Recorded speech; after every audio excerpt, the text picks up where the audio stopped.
Pois bem, prosseguindo no estudo de Apocalipse, vamos agora ao capítulo 2.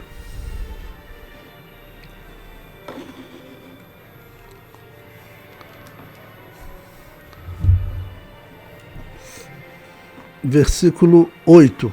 A segunda carta é a mensagem à igreja de Esmirna.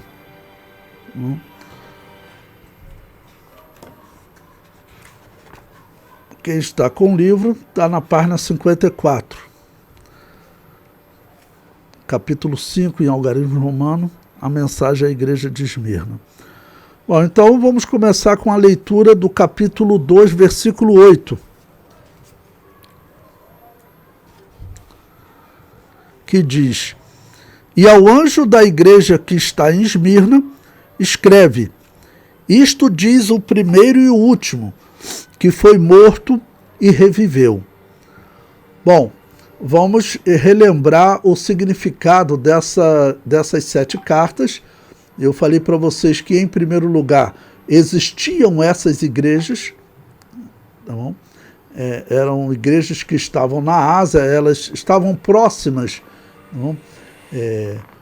Foram igrejas que muito provavelmente foram fundadas pelo apóstolo Paulo. Esmirna foi uma igreja que ela teria sido fundada quando o apóstolo Paulo fez de Éfeso um centro missionário e evangelizou toda a Ásia. E o livro de Atos diz que toda a Ásia ouviu a palavra de Deus. Tá ok? Então, agora é uma outra igreja vivendo outra situação. Quem serve igreja, todos nós servimos igreja, você talvez já tenha servido na igreja A, na igreja B, 3 igrejas, e você vai encontrar cada igreja, são pessoas, são cristãos, então tem limitações, uma igreja tem um problema, outra igreja tem outro problema. A igreja de Esmirna, ela vai ser uma igreja de destaque, ela vai ser uma igreja especial, porque ela é uma igreja que Jesus não critica ela em nada. Nós veremos que é uma igreja que ela, por exemplo, não teve o mesmo problema que Éfeso de perder o primeiro amor. Até porque a igreja de Esmirna, ela vive um período de perseguição terrível. Ela vive um período de perseguição terrível. A era de Esmirna, que nós vamos estudar, normalmente se interpreta que ela começa do ano 100 e vai até o ano 313, em que no ano 313 é quando termina a última e a grande perseguição do Império Romano. Em todo esse período, o que o Império Romano faz com os cristãos? O mesmo que Domiciano. Domiciano era um imperador romano, né? Era querer obrigar os cristãos a participarem de culto pagão. E o propósito do inferno qual era? Era gerar apóstatas, gerar pastores principalmente desviados dentro da igreja. Porque o indivíduo que com medo da morte aceitasse participar daquele culto ao demônio, é claro que ele ia sair dali oprimido, né? E ia começar a desenvolver heresia. Esse período vai ser um período que vão se desenvolver heresias terríveis. Terão indivíduos defendendo a salvação da alma do diabo. Vão ser feitas diversas alterações na Bíblia, por exemplo, a Páscoa, que eu tenho comentado muito com vocês, que era uma profecia sobre o dia e a hora da morte de Jesus, a data da Páscoa vai ser alterada pela Igreja de Roma. Além disso, até nesse primeiro século, até o segundo século, até o ano 253, toda a igreja cristã ela batizava só adulto, porque cristianismo exige confissão de fé.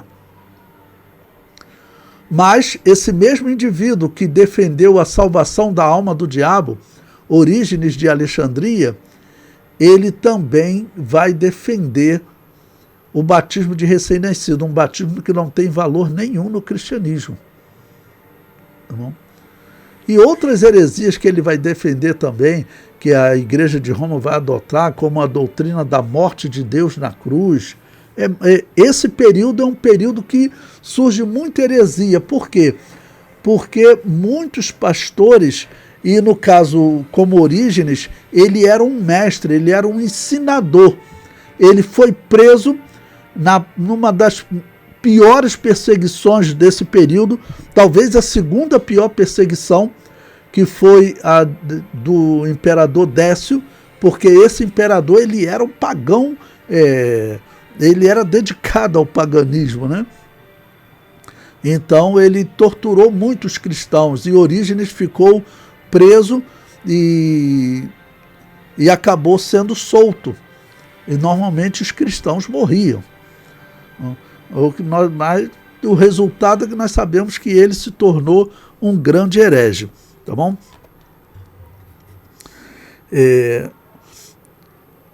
Eu comento aí no resumo para vocês, que eu coloquei no material didático. Alguns historiadores colocam Policarpo como sendo o pastor a quem esta carta seria endereçada, por ser este o principal líder do cristianismo após a prisão de João.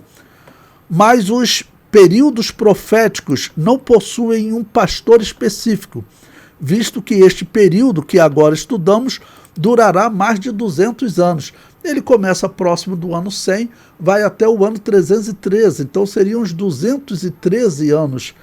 Tá ok? Então não tem um pastor específico, como alguns que estudam essas 7 cartas querem dizer.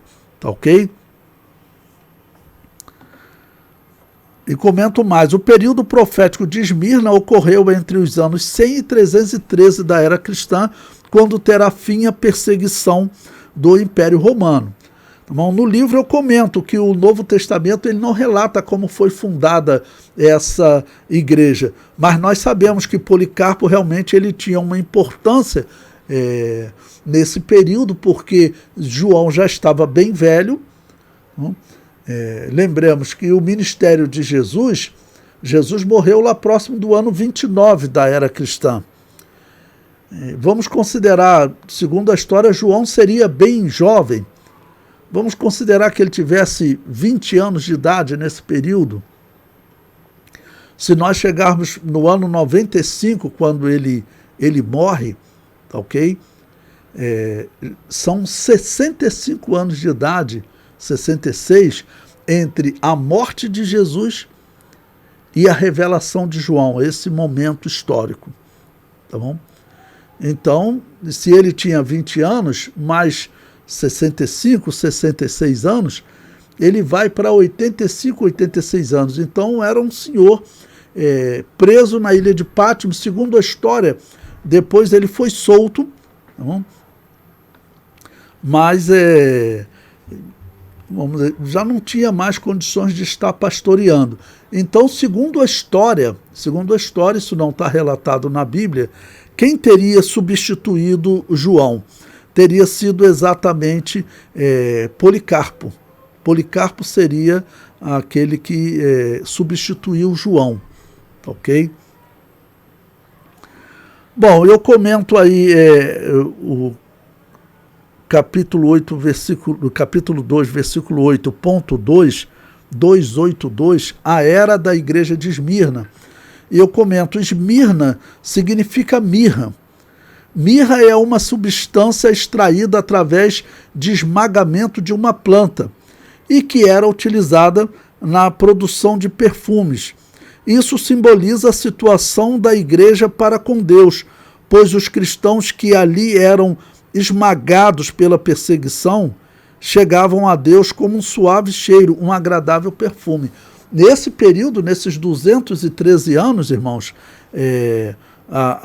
não tem como nós computarmos a quantidade de mortos neste período, não tem como nós computarmos, não? Porque nós sabemos também que muitos cristãos, eles fugiram, tá bom? Eles fugiram, eles iam para as montanhas, e chegando nas montanhas, em muitos casos, eles eram capturados pelos bárbaros, eram feitos escravos, e estando eles com roupa, né, dos romanos, o que acontecia? Os bárbaros, eles odiavam os romanos, porque os romanos, eles escravizaram os bárbaros, né? Fizeram guerras e venceram os bárbaros. Então, os bárbaros, normalmente, eles sacrificavam os cristãos,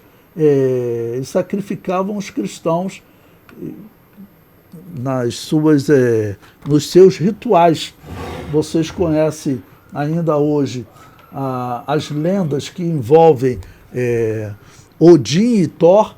Ele é muito utilizado hoje nos filmes e tradições que muitas pessoas usam aí na internet, em documentários, e essa divindade era comum eles fazerem sacrifícios de pessoas, ok? Então não tem como nós computarmos, alguns falam em milhares, outros falam em milhões, então não tem como nós computarmos. Sabemos que realmente eram muitas pessoas, muitos cristãos sendo mortos. Quantos eram? Não dá realmente para nós precisarmos, ok? Pois bem, prosseguindo então na leitura, o 2.8.3, o primeiro e o último, o título que Jesus se apresenta a essa igreja. Eu comento, né? O termo último é tradução do grego eschatos. Vocês já ouviram falar a disciplina que estuda escatologia, tá bom? Porque eschatos significa último, tá bom? Então o termo último é tradução do grego eschatos. Deste termo deriva o termo escatologia, que se traduz por estudo das últimas coisas. Logia, logos, né? Estudo. Então, estudo das últimas coisas.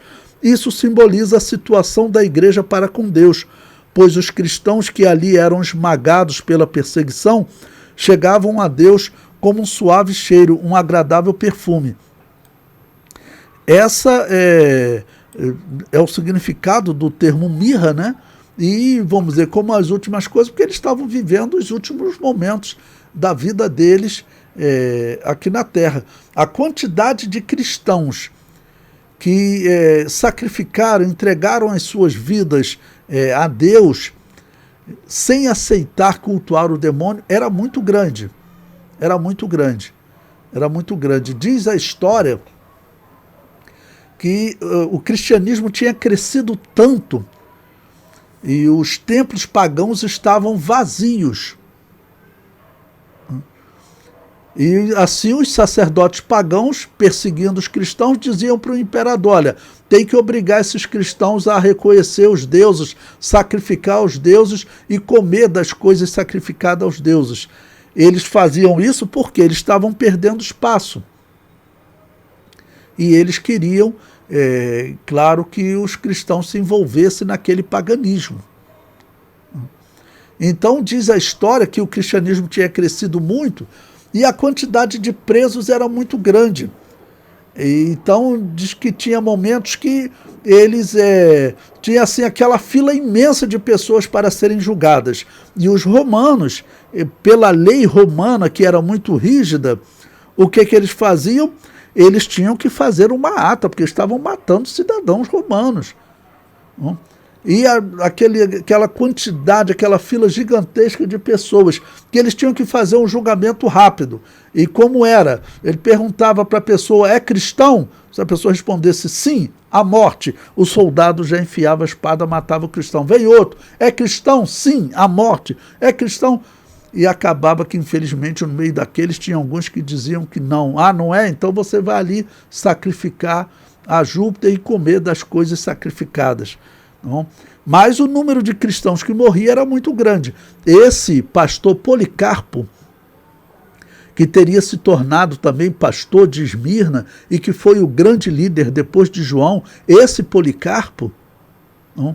Ele mesmo foi martirizado, e vamos dizer de uma forma gloriosa, que eu vou contar mais à frente para vocês. Tá bom? Então o título primeiro e último significa isso, tá bom? E Jesus Cristo diz também, 2.8.4, que foi morto e reviveu. No livro está no final da página 55.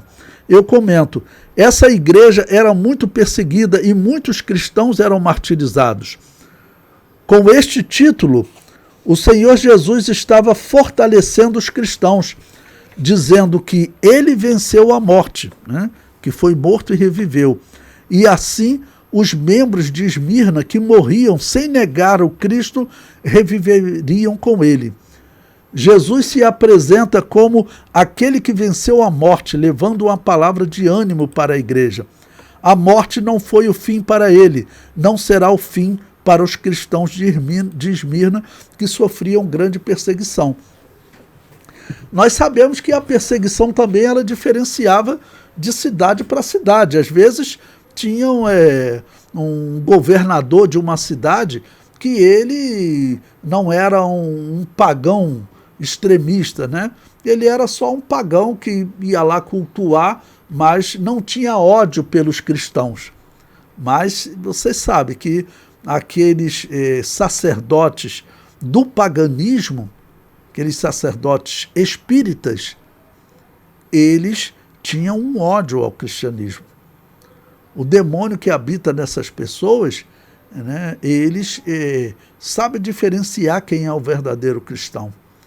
Nós temos lá no livro de Atos a história de um homem que foi tentar expulsar um demônio no nome do Jesus que Paulo pregava. E os próprios demônios falaram, quem são vocês? Eu conheço Jesus, conheço Paulo, mas vocês não são nada. E o demônio atacou eles. Então o sacerdote pagão mesmo, ele tinha um ódio contra os cristãos, né? Como é comum até hoje, tá bom? Como é comum até hoje. E a cidade de Esmirna realmente diz que lá a perseguição era muito forte. Bom, agora vamos ao versículo 9. Capítulo 2, versículo 9. Lembrando que nós estamos estudando o Apocalipse versículo por versículo. O versículo 9 diz: Eu sei as tuas obras, e tribulação e pobreza, mas tu és rico. E a blasfêmia dos que se dizem judeus e não são, mas são a sinagoga de Satanás. A história diz que haviam muitos judeus nessa cidade. Os judeus estavam espalhados por todo o Império Romano. Até na morte de Policarpo, diz a história que os judeus gritavam, morte aos cristãos, porque eles viam o cristianismo como uma corrupção do judaísmo. Bom, se nós estamos aqui no ano 95, nós sabemos que em 30 anos os judeus eles vão iniciar mais uma revolta contra o Império Romano e aí eles serão massacrados, serão proibidos de ensinar a lei em todo o Império Romano, e também serão proibidos de habitar em Jerusalém. Foi um sofrimento terrível para os judeus. Não? Mas antes dessa destruição, lá no ano 132, 135, os judeus estavam vivendo uma certa paz no Império Romano. Depois daquela revolta do ano 70, já tinham se passado 25 anos. Então, já tinham mudado os imperadores e a situação tinha mudado em relação aos judeus. Tá bom? Nesse período, eles ainda não eram proibidos de ensinar a lei. Eles tinham uma certa regalia no Império, porque o César, no ano 50 a.C., o César deu um direito especial aos judeus, que eles não eram obrigados a adorar os deuses romanos. Então, em todo esse problema que a igreja está vivendo, essa obrigatoriedade de adorar os deuses romanos, os judeus não tinham.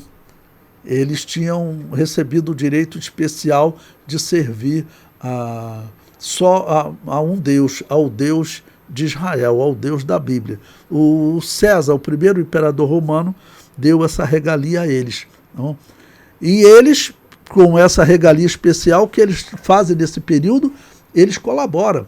Né? Diz que na morte de Policarpo, os judeus estavam lá gritando: morte aos cristãos, morte aos cristãos.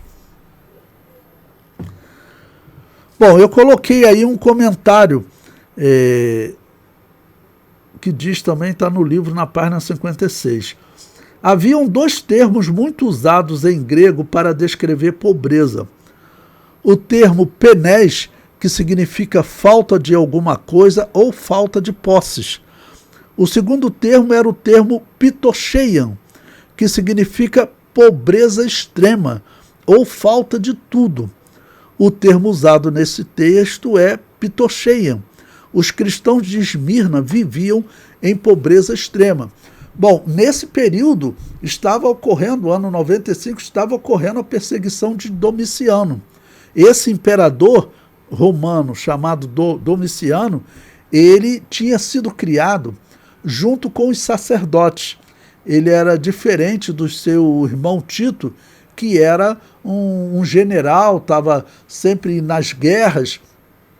Domiciano, ele foi criado no palácio, junto com os sacerdotes, e os sacerdotes influenciaram muito ele nessa perseguição aos cristãos.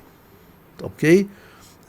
Então, os cristãos nesse período, eles estavam sendo perseguidos e mortos. O que eles tinham que fazer? Alguns iam viver nos cemitérios, que eram chamados de catacumbas, porque ali era um local seguro. Porque o soldado romano, o romano em geral, ele não ia no cemitério. Ele fazia o cemitério, colocava as pessoas lá e eles não voltavam lá, porque eles diziam que aquele era o mundo dos mortos e que os mortos podiam atormentar eles, então não podia mexer com os mortos. Então, se mandasse o soldado romano, vai perseguir os cristãos, eles estão lá numa região de cemitério, que os romanos, eles não desfaziam o cemitério. Eles vamos tirar essa alçada, colocar outra. Não, eles não voltavam lá nunca mais. Eles iam construindo mais cemitérios, mais cemitérios. Então, os cristãos sabiam que aqueles ossos não faziam nada contra os vivos, sabiam que isso é obra do paganismo, mas que não é verdade, porque a Bíblia ensina bem claro que os mortos não voltam a este mundo. Ok? A Bíblia é bem claro nisso. Os cristãos faziam o quê? Eles iam para lá, tiravam aqueles ossos e passavam a viver ali. Olha, a perseguição de Domiciano, ela durou do ano 89 ao ano 97. Então, são 8 anos de perseguição. Pense em 8 anos que você perdeu os seus bens. Se você tinha um comércio, você perdeu, porque o romano que denunciasse um cristão, ele ficava com os bens do cristão. Então os cristãos perderam tudo, perderam casa, perderam tudo. Viviam realmente numa pobreza muito grande. E diz a história que realmente essa cidade de Esmirna era uma cidade que a perseguição era muito grande. E essa então será a característica dessa segunda era da igreja. A primeira era foi a era de Éfeso. A segunda era, agora a era de Esmirna, é uma era que serão 213 anos de perseguição, em que terão pequenos intervalos, mas que, em geral, aí surge um imperador que ele odiava os cristãos, ou era mais ligado à religião pagã, então ele perseguia os cristãos. Então teve alguns pequenos períodos de paz, mas, em geral, a perseguição foi muito grande.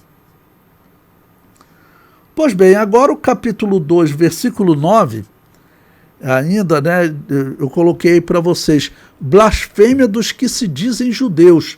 Eu separei aí Romanos capítulo 9, versículo 6, em que o apóstolo Paulo diz: não que a palavra de Deus haja faltado, porque nem todos os que são de Israel são israelitas.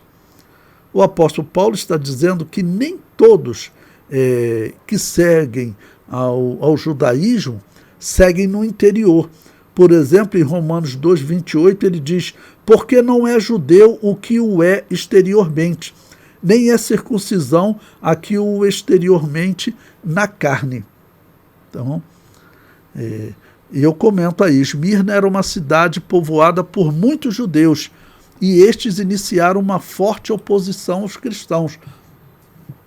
Eu falei para vocês que em cerca de 30 anos vai ter uma revolta judaica de um guerreiro chamado Bar-Coba. A história diz que ele capturava os judeus que tinham se tornado cristãos e obrigava eles a voltar ao judaísmo, torturava eles e matava aqueles que não aceitassem voltar ao judaísmo. Esse era o sentimento dos judeus em relação aos cristãos, ok?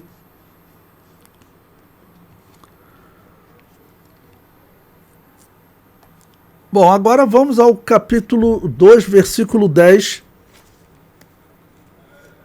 Quem está com o livro está na página 58, capítulo 2, versículo 10, 2.10.1, que diz: não temas das coisas que hás de padecer. Eis que o diabo lançará alguns de vós na prisão, para que sejais tentados. E tereis uma tribulação de 10 dias. Sê fiel até a morte, e dar-te-ei a coroa da vida. Bom, então, primeiro, 2.10.1, eu coloquei: não temas das coisas que hás de padecer. Bom, a perseguição era terrível, e muita perseguição ela envolvia tortura. Por exemplo, diz que Décio, esse imperador pagão, imperador que seguia o paganismo com fanatismo, vou chamar ele de um pagão xiita, lembrando que xiita é a descrição, o nome dado na ala mais radical do islamismo. Então, esse imperador era um pagão xiita. O que ele fazia? Ele não matava os cristãos rapidamente. Ele pegava os cristãos, jogava numa cela e dava uma surra no cristão com aqueles chicotes que tinham um ferro na ponta que rasgava a pele do cristão. Depois jogava ele lá na cadeia, deixava ele alguns dias sem alimento, depois ia lá, jogava um balde de água, sal e vinagre para arder os cristãos sofrerem bastante. Orígenes de Alexandria, ele foi preso nesse período. E ele não morreu, ele sobreviveu. Então, ele muito provavelmente acabou aceitando adorar o demônio. Tanto que desenvolveu um monte de heresia, até a heresia da salvação do demônio, né? Que é absurdo, ok? Mas Jesus Cristo diz: não temas. E depois, 2.10.2, o diabo lançará alguns de vós na prisão. E eu comento: a prisão e martírio de Policarpo foi o exemplo mais emblemático no período da igreja de Esmirna. Eusébio de Cesareia, ele conta como o povo reagia em relação a Policarpo. Lembrando que Eusébio de Cesareia foi um historiador que viveu lá nos anos 300, um historiador católico, mas ele descreveu todo esse período e descreveu o martírio de Policarpo. Na página 58 e 59, eu conto toda essa história, e aqui Eusébio de Cesareia diz que todos a uma só voz gritavam: morram os ateus, que se busque Policarpo. Tinham muitos cristãos aprisionados e eles sabiam que Policarpo era o principal líder. Mas por que eles chamavam os cristãos de ateus?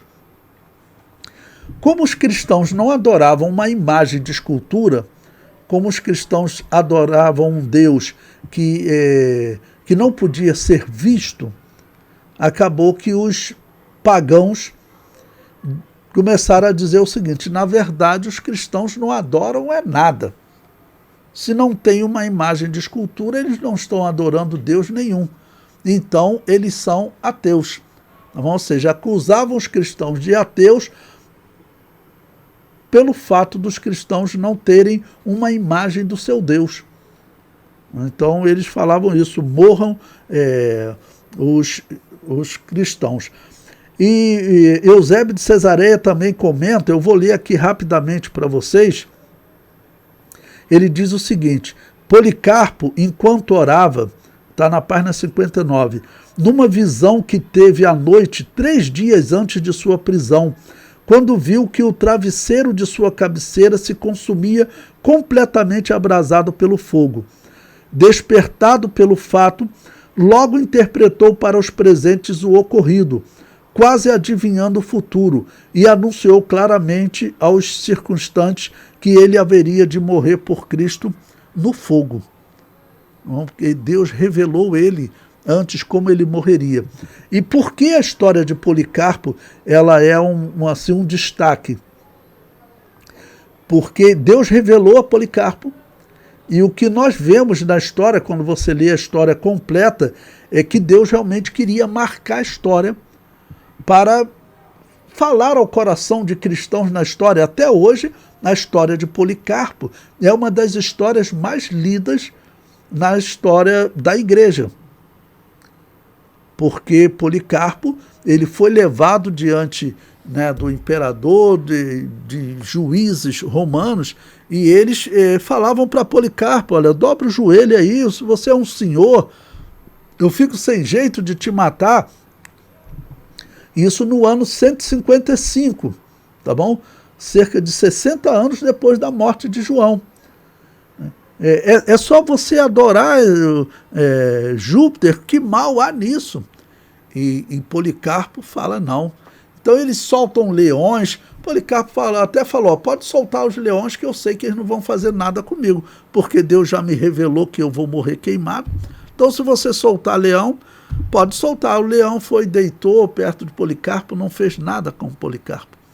Então eles tiveram que botar fogo em Policarpo.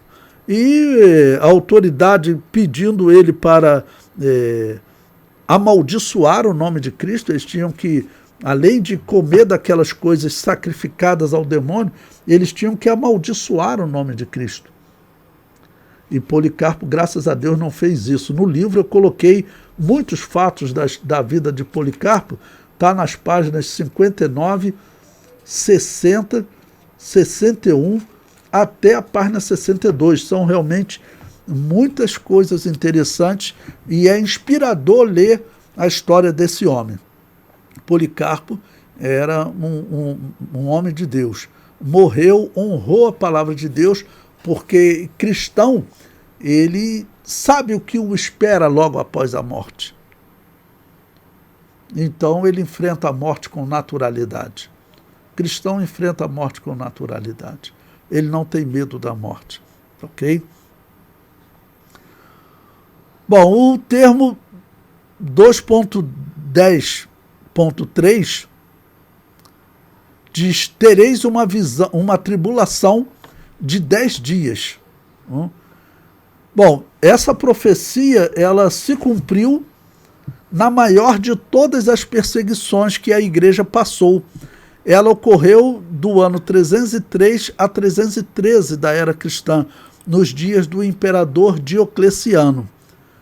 Então, esse imperador que viveu nesse período, nos anos 300, a perseguição dele foi, segundo a história, a pior perseguição. O cristão capturado, ele era morto se ele não adorasse o demônio. E a finalidade qual era? Era gerar apóstatas. E gerou muitos. Eusébio de Cesareia mesmo, que escreve essa obra, ele era um historiador, mas ele foi preso na perseguição de Diocleciano e sobreviveu. Ele foi acusado por aqueles que fugiram para as montanhas, que foram viver nos cemitérios. Quando terminou a perseguição, que todos se reuniram, eles falaram: Eusébio de Cesareia, você foi preso, como é que você não foi morto? Dizem que você então aceitou adorar o demônio. E Eusébio de Cesareia fugia do assunto, nunca respondeu. E é bem provável, porque ele participa da igreja que Constantino organizou, a igreja pagã, que hoje é chamada de Igreja Católica Apostólica Romana. Ele aceitou a inclusão do purgatório por Constantino no Concílio de Nicéia. A crença de que os mortos podem influenciar nesse mundo e nós podemos influenciar no mundo dos mortos. Isso é espiritismo, isso é paganismo, mas Constantino colocou e ele continuou naquela igreja. Cristão de verdade, se alguém coloca uma heresia dessa, ele pula fora. Não, eu não vou ficar nesse ambiente, ficar num ambiente pagão, de jeito nenhum. Tá bom? O item 2.10.4, ser fiel até a morte. Tá bom? Bom, como eu disse para vocês, nesse período de perseguição, além da perseguição de Diocleciano, que é a pior delas, teve também a perseguição de Décio, ali no ano 249, 250, gerou muitos apóstatas, e de outros imperadores também. Então, nesse período, essa palavra ser fiel até a morte, os cristãos que receberam o livro do Apocalipse e os imperadores romanos, por instrução dos sacerdotes, diziam que, além de sacrificar a Júpiter, comer das coisas sacrificadas e amaldiçoar o nome de Jesus, eles tinham que entregar os pergaminhos. Por exemplo, você tem uma cópia do Apocalipse, aí tinha que entregar essa cópia para ser queimada. Tá bom? Mas os cristãos verdadeiros, eles não faziam isso. Tá bom? O item seguinte, 2.10.5, ao que vencer na igreja de Esmirna, Jesus faz uma promessa: dar-te-ei a coroa da vida. Por que a coroa da vida? Porque a coroa simboliza um galardão, tá bom? O apóstolo Paulo falou em coroa incorruptível, coroa de justiça. Então, aqui é falado em coroa da vida, ou seja, aqueles que morreram na fé em Jesus, não negaram a fé, esses recebem uma coroa especial, que é chamado de a coroa da vida. Tá bom? Bom, eu coloquei aí um texto para a nossa leitura, 1 Coríntios, capítulo 9, do versículo 24 até o versículo 26. No livro está na página 64, que diz: não sabeis vós que os que correm no estádio, todos na verdade correm, mas um só leva o prêmio? Correi de tal maneira que o alcanceis. E todo aquele que luta, de tudo se abstém. Eles o fazem para alcançar uma coroa incorruptível. Uma coroa corruptível. Nós, porém, uma incorruptível. Pois eu, assim como, não como a coisa incerta. Lendo novamente. Pois eu assim corro, não como a coisa incerta. Assim combato, não como batendo no ar. Então, o termo coroa, Stefano, essa coroa ela era utilizada principalmente entre os gregos. Se você procurar na internet, muitos gregos eles aparecem com uma coroa, né, feita de folhas. Aquela coroa ela era colocada, né, sobre a cabeça de um vencedor das Olimpíadas. Quando teve a Olimpíada na Grécia, acho que foi no ano 2004, todos os vencedores de todas as modalidades era colocada uma coroa. Então, essa coroa era um símbolo de vitória. Era um símbolo de vitória. Tá ok? Então, dar-te-ei a coroa da vida. Vamos agora ao versículo 11. Apocalipse 2, versículo 11, que diz: quem tem ouvidos, ouça o que o Espírito diz às igrejas. O que vencer não receberá o dano da segunda morte. Bom, nessa cidade de Esmirna, nesse período profético de Esmirna, do ano 100 ao ano 313, 312, 313, esse período, a quantidade de mortos era muito grande. Mas Jesus Cristo faz uma promessa. O que significa segunda morte? Eu comento aí. Segunda morte é a eterna separação entre o homem e Deus.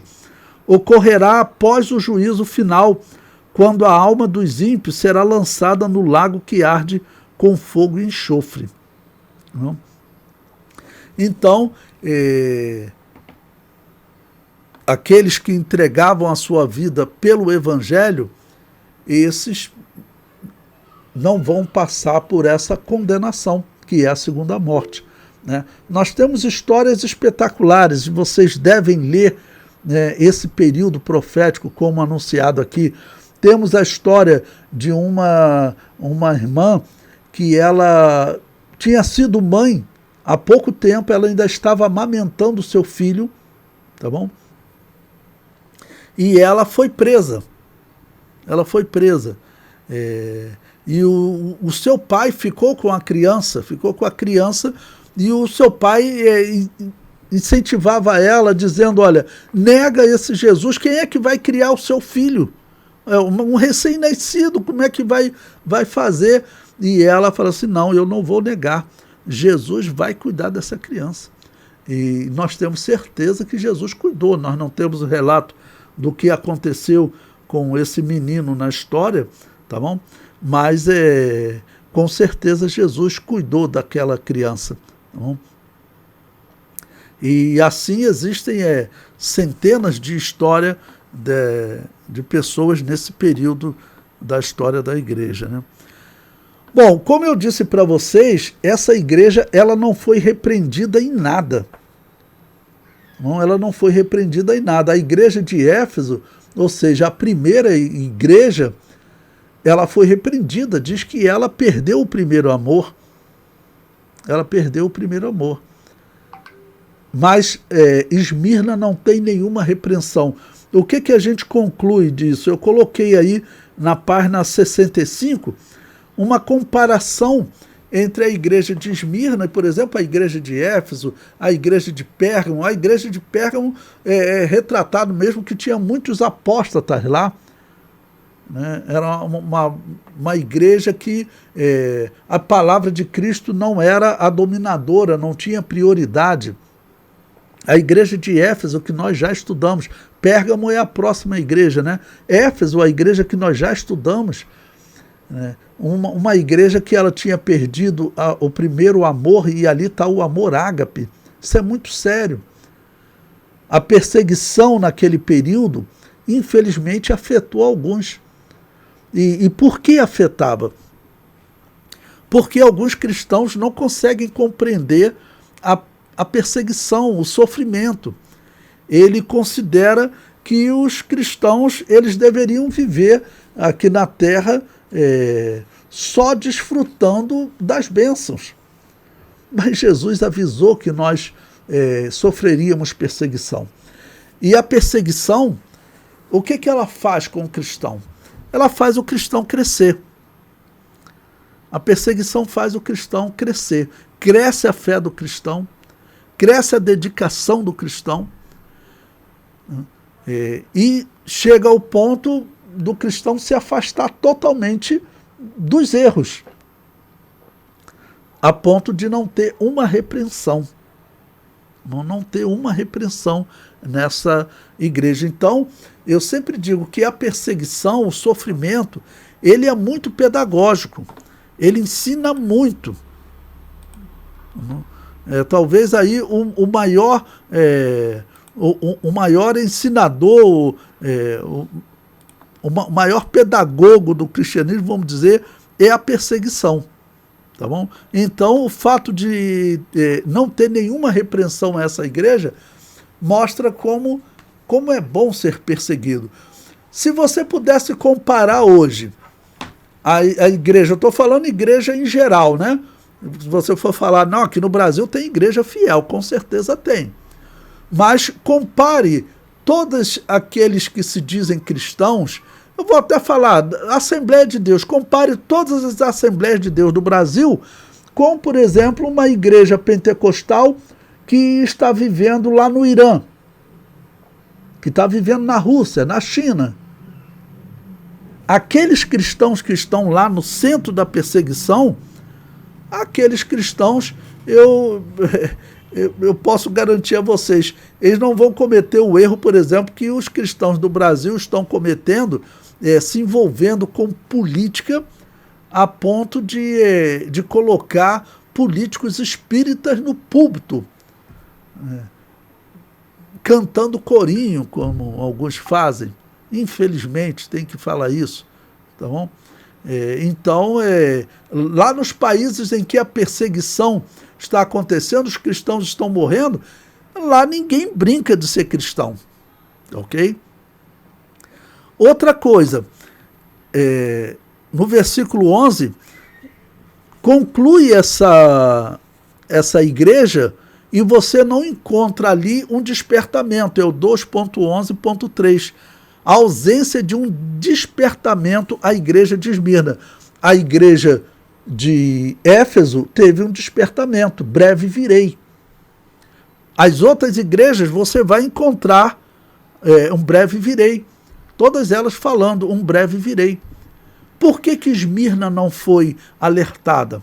Na verdade, eu coloquei aí, das 7 igrejas, só 2 igrejas não receberam esse despertamento, um breve virei. Eu comento, só as igrejas de Esmirna e Laodiceia não receberam um despertamento do tipo breve virei. E qual a interpretação? Bom, Esmirna, ela vivia uma perseguição tão grande, uma igreja que está lá no Irã hoje. Você acha que Jesus precisa ficar despertando ela? Olha, eu breve virei. Mantenha uma vida espiritual sadia. Mantenha a sua vida no altar. Eu breve virei. A igreja lá do Irã, a igreja lá da China, a igreja do mundo islâmico em geral, você não precisa alertar ela está desejando esse dia a todo momento. Já você vai ver aqui no Brasil, você vai encontrar igrejas que nem pregam mais a volta de Jesus. Basta dizer, eu comentei com vocês, coloquei até o vídeo lá no grupo da aula que eu dei de escatologia para os novos pastores da Confraderge. Basta dizer que a Assembleia de Deus, ela lançou um livro que diz que é heresia pregar a volta de Jesus. Aí você entende por que a igreja de Laodiceia também não ouviu um breve virei. Por quê? Porque profeticamente, nós vamos chegar na igreja de Laodiceia, profeticamente, nos últimos dias, a igreja de Laodiceia simboliza a igreja dos últimos dias. Profeticamente, nos últimos dias, a igreja vai esquecer o tema volta de Jesus. E não está aí, foi publicado um livro. Em 2003, publicamos um livro que diz que é heresia pregar a volta de Jesus. Isso é inaceitável. Mas o que? Se cumpre a igreja de Laodiceia. Essas 2 igrejas não têm o breve virei. Esmirna, porque é a igreja que esperava ansiosamente pela volta de Jesus, então não precisava despertá-la com um breve virei. Laodiceia, a igreja que não espera a volta de Jesus. Olha que contraste interessante que o Apocalipse nos traz.